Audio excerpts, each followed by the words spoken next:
বিভিন্ন রকমের সন্ত্রাসী কার্যকলাপ চালিয়েছে। দাওয়াতে তাবলীগের এই নীরব মেহনতকে কলুষিত করার জন্য 2018 সালে আমাদের নীরব মুসল্লিদের উপর হামলা করেছে, রক্ত ঝরিয়েছে, জীবন দিয়েছে।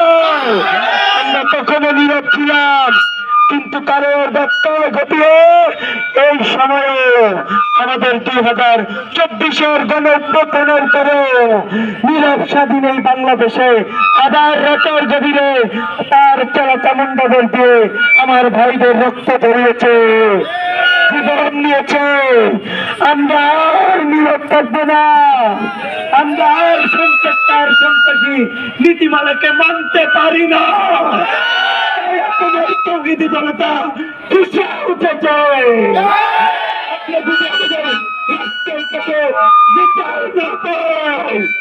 তাহলে অভিমুখে লম্বাস করবো।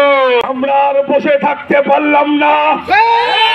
এই সময়ে আমরা ইজতেমার পূর্ব প্রস্তুতি গ্রহণ করে মানুষের ধারে ধারে যাই, মানুষের ঘরে ঘরে যাই, মানুষের দোকানে দোকানে যাই, মানুষকে আল্লাহ ভুলা মানুষটাকে আল্লাহর সাথে সম্পর্ক গড়ে দেওয়ার জন্য আমাদেরকে বাধ্য করা হলো রাজপথে নামাবার জন্য।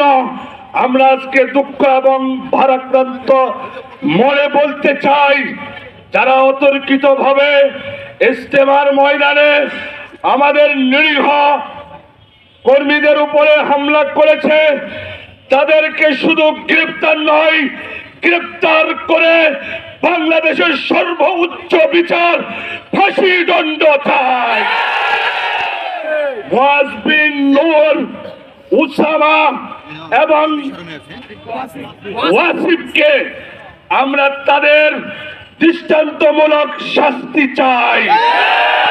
যদি তাদের দৃষ্টান্তমূলক শাস্তি না দেওয়া হয়, ফাঁসি কার্যকর করা হয়, সারা বাংলাদেশে রূপসা থেকে পাথুরিয়া, তেতুলিয়া থেকে টেকনাফ পর্যন্ত সারা বাংলাদেশের ইমাম, মুয়াজ্জিন, তাবলীগের শুরাই নিজামের সমস্ত সাথীরা ঢাকায় লং মার্চ করতে বাধ্য হব। আজকে আমাদের 4-5 ভাইকে শহীদ করা হয়েছে। আমরা আজকে বাড়ি থেকে বিদায় নিয়ে এসেছি। যতক্ষণ পর্যন্ত টঙ্গীর ময়দান, কাকরাইল মসজিদ আমাদের শুরাই নিজামে সরকার ছেড়ে দিবে না, ততক্ষণ পর্যন্ত আমরা রাজপথে থাকবো। আমাদের আওতায় শুরাই নিজামে আমাদের টঙ্গী ময়দানকে ছেড়ে দেওয়া হোক, কাকরাইল মসজিদ ছেড়ে দেওয়া হোক। আমরা আর গরিমসি করতে চাই না, আমরা আর কারো দরবারে যেতে চাই না। আমাদের সম্পদ আমাদেরকে ফিরিয়ে দেওয়া হোক। 2018 সালে তুরাগ নদীর তীরে টঙ্গী ময়দানে একাধিপন্থী সাতপন্থীরা ওয়াজাহাতি মুসলিম ওলামা একরাম ছাত্রদেরকে নিহত করেছে। তাদের কোন মিঠে নাই। আবার 2024 সালে 17 ডিসেম্বর 18 ডিসেম্বর ভোর রাতে টঙ্গী ময়দানে আমাদের 4 বা 5 সাথী থেকে নিহত করেছে। এতে প্রতিমান হয় এরা পরিপূর্ণভাবে সন্তানী জামাত। এটাই প্রমাণ হয় এরা সাতপন্থী, এরা গুন্ডা মাস্তান লাগিয়ে দিয়ে মুসলমানদের নিরীহ মুসলমানদের হত্যা করছে। আমি সরকার বাহাদুর উপদেষ্টা মন্ত্রীর কাছে অনুরোধ করব, 24 ঘন্টার মধ্যে এই খুনিদেরকে গ্রেফতার করে দৃষ্টান্তমূলক শাস্তির ব্যবস্থা করা হবে। অন্যথায় আমরা বসেছিলাম আর ঘরে থাকবো না। আমরা প্রতিশোধ দিতে জানি, কিন্তু আমরা অভদ্র নই। ওলামায়ে ইকরাম এবং সঠিক তাবলীগের জামাত অভদ্র নয়। আমরা জানাতে চাই আমি বাংলাদেশের উলামায়ে কেরাম অত্যন্ত ধৈর্য এবং সহনশীলতার পরিচয় দিয়েছে, ঠিক কিনা? আমরা সাদিয়ানীদের এই ফিতনাকে বাংলাদেশ থেকে উৎখাত করার জন্য আমরা বারবার বিগত সরকারের আমলে আন্দোলন করেছি, এই সরকারের আমলেও আমরা আন্দোলন করছি। কিন্তু দুঃখের বিষয় হলো বাংলাদেশের সরকার, অতীত ফ্যাসিবাদী আওয়ামী সরকার সাদিয়ানী ফিতনাকে বাংলাদেশে তারা আশ্রয় প্রশ্রয় দিয়ে তাদের শিকলকে বদ্ধমূল করার জন্য তারা ষড়যন্ত্রে লিপ্ত ছিল, ঠিক কিনা?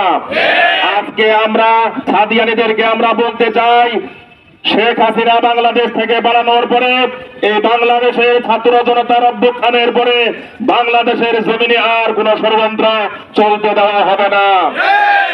আমাদের দুইজন ছাত্র সমন্বয়কের সরলতাকে পুঁজি করে যারা এই জঙ্গির ময়দানে 18 তারিখে রাতের অন্ধকারে হামলা করে আমাদের ভাইদেরকে শহীদ করেছে, আমরা এই সাদিয়ানীদেরকে বাংলাদেশে সরকারিভাবে অনতিবিলম্বে আমরা নিষিদ্ধের আমরা দাবি জানাই, ঠিক কিনা?